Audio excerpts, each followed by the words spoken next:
dusun saya digusur hanya begitu saja. Kami cuma bisa air mata. Sekali lagi, Papua kembali diposisikan sebagai ladang harapan baru. Setiap kali krisis pangan dan energi dibicarakan di pusat kekuasaan, nama Papua selalu muncul sebagai ruang kosong yang dianggap siap diisi. Dalam sebuah pidato, Presiden Prabowo mengemukakan gagasan penanaman sawit sebagai penyangga BBM dan kebutuhan energi nasional.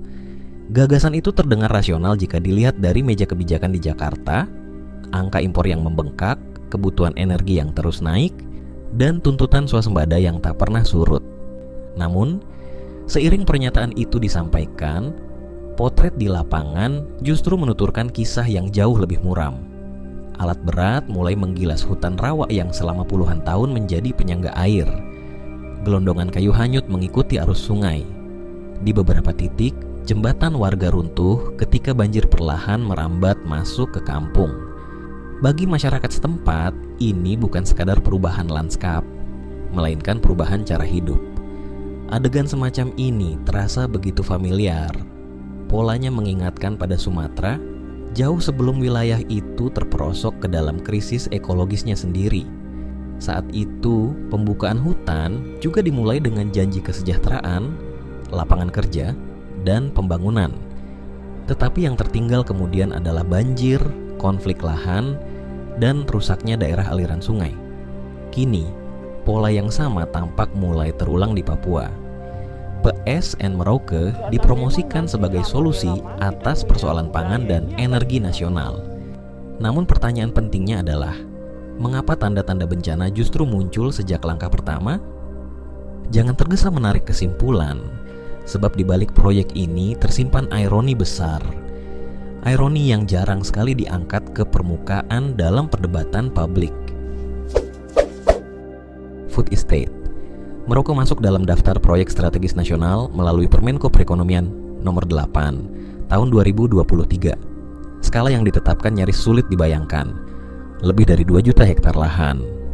Kawasan raksasa ini mencakup 6 distrik utama: Kurik, Tanah Miring, Merauke, Semangga, Jagebob, dan Malin. Wilayah yang selama ini menjadi ruang hidup masyarakat adat dan penyangga ekologi Papua Selatan. Dari sisi pembiayaan, proyek ini melekat pada lonjakan besar anggaran ketahanan pangan nasional. Pada 2024, anggaran tercatat mencapai 114,3 triliun rupiah, lalu meningkat lagi menjadi 124,4 triliun rupiah pada 2025. Angka-angka ini menunjukkan bahwa PSN Merauke bukan proyek pinggiran, melainkan prioritas utama negara. Secara formal, pemerintah menempatkan proyek ini sebagai instrumen penguatan ketahanan pangan, peningkatan produksi beras dan gula, serta pengembangan bioetanol untuk menopang transisi energi.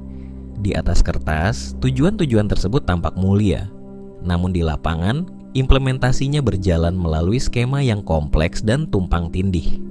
Salah satunya adalah program optimalisasi lahan atau OPLAH, seluas 40.000 hektar yang melibatkan Kementerian Pertanian, pemerintah daerah, TNI, dan petani lokal. Di saat yang sama, pemerintah membuka ruang ekspansi perkebunan tebu skala besar, lebih dari 500.000 hektar, yang dikelola oleh 10 perusahaan swasta. Dua pendekatan ini berjalan paralel dengan konsekuensi yang tidak selalu sejalan. Nama-nama korporasi besar mulai bermunculan. PT Global Papua Abadi mengantongi izin untuk mengelola lebih dari 30.000 hektar dan sejak 2024 dilaporkan telah membuka ribuan hektar hutan. Bersamaan dengan itu, proyek cetak sawah baru ditargetkan mencapai 1 juta hektar. Program ini tidak hanya melibatkan Kementerian Pertahanan dan Kementerian Pertanian, tetapi juga menggandeng John Lynn Group, perusahaan milik Haji Isam. Peran TNI dalam proyek ini tidak berhenti pada urusan administratif.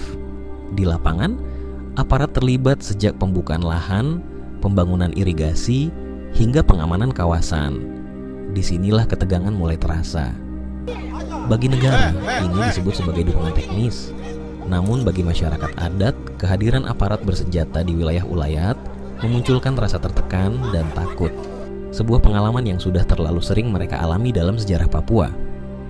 Ketegangan kian mengeras ketika Presiden Prabowo Subianto secara terbuka berbicara mengenai perluasan sawit di Papua.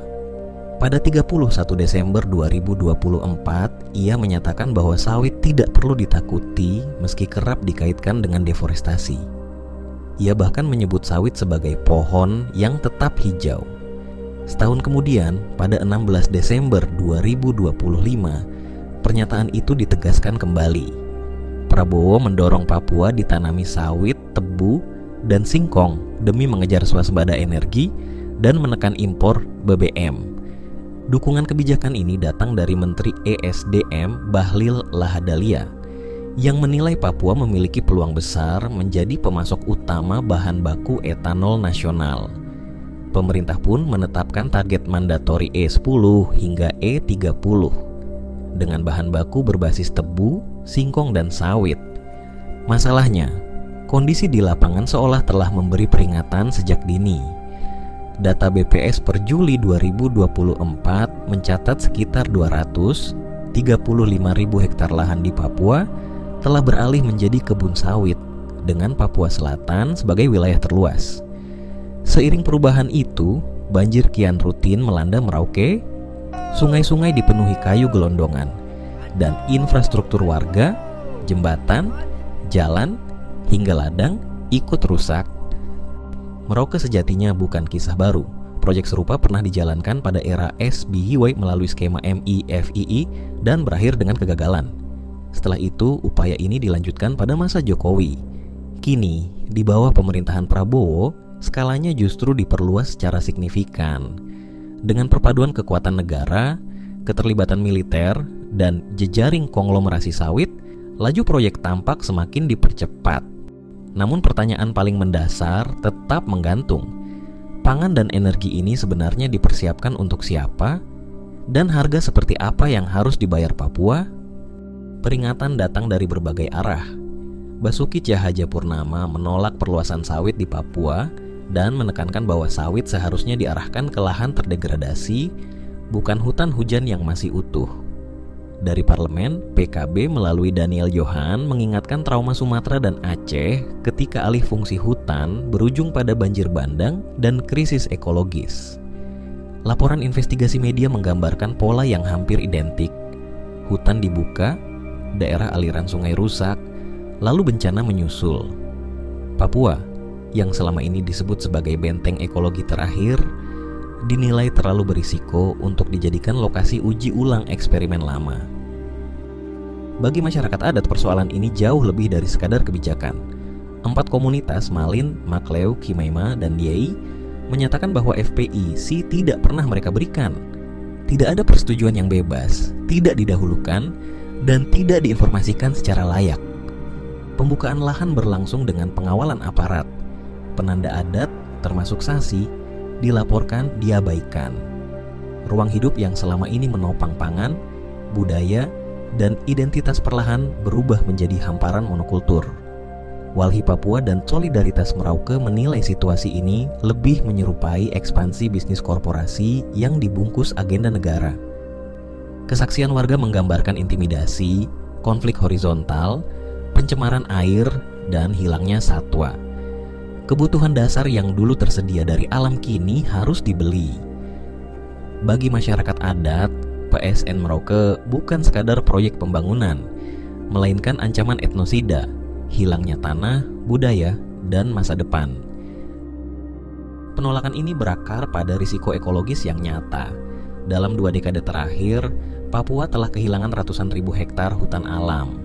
Konversi hutan rawa dan mangrove melemahkan sistem hidrologi, meningkatkan limpasan air, dan memicu banjir. Kasus ke Rom, di mana banjir menghanyutkan kayu gelondongan dan meruntuhkan jembatan, menjadi alarm dini. Dari sisi iklim, konversi hutan skala besar melepaskan emisi karbon dalam jumlah masif, berlawanan dengan komitmen penurunan emisi Indonesia.